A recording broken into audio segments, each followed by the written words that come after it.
face? No, my whole body got hit with the door. Oh.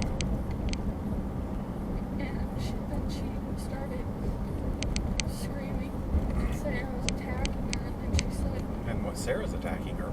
Huh? And Sarah's attacking her? No, she said I was attacking her because I was trying to push the door shut because I was scared of her. And then she started, because my phone was on my bed. No, it was on my hand. And when I got hit, I threw the phone.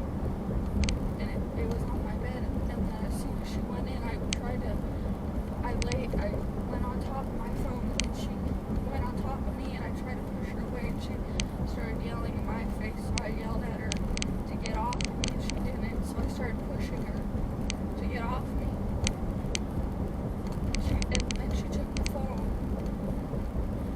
And she was saying I was recording her. And I wasn't, and I should have, because she kept saying, "You're recording me." I said I should, but I couldn't get it open. And she took the phone,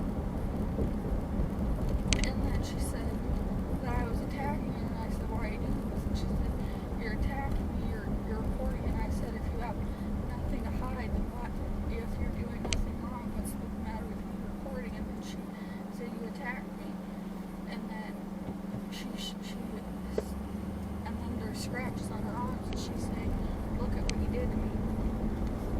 And then I said, "I'm done." So I walked out of her room, and I went into my room.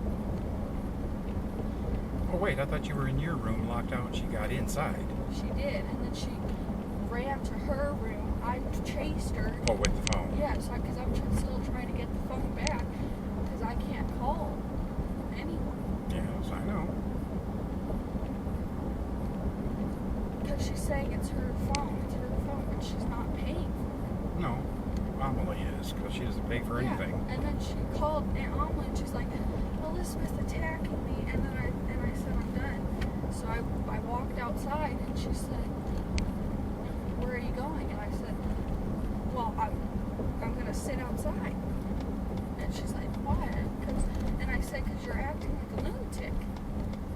And then she said, You're the one attacking me." And I'm like, "You're verbally attacking me." And then you went on top of me. She's like, "Stop lying, Elizabeth."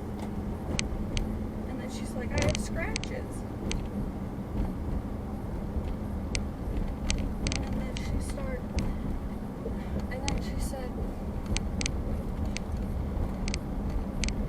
"Oh," and then I said,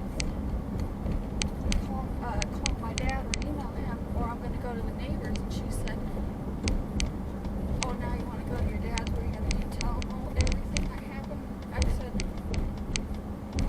"Yeah." And she said, "No, because the cops are going to get involved." And I said, "Well," I didn't respond. And then she started yelling at me outside. We're still outside, and she's yelling her head off at me, so I'm yelling back.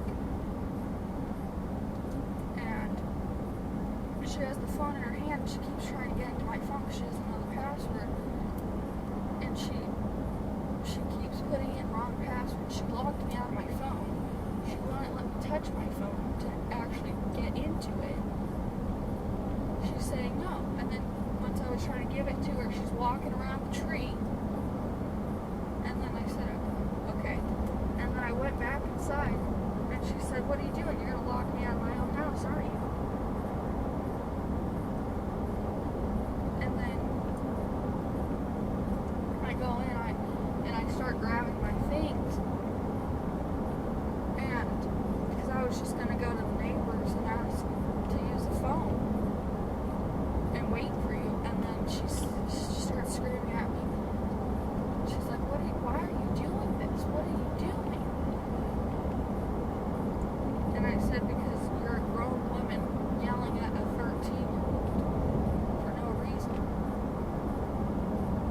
And she said, and then I start walking towards the door to go ask, and she puts her whole body against the door, and I'm asking her to move. She's not moving, so I try to push her, and she said, "You're attacking me, you're attacking me."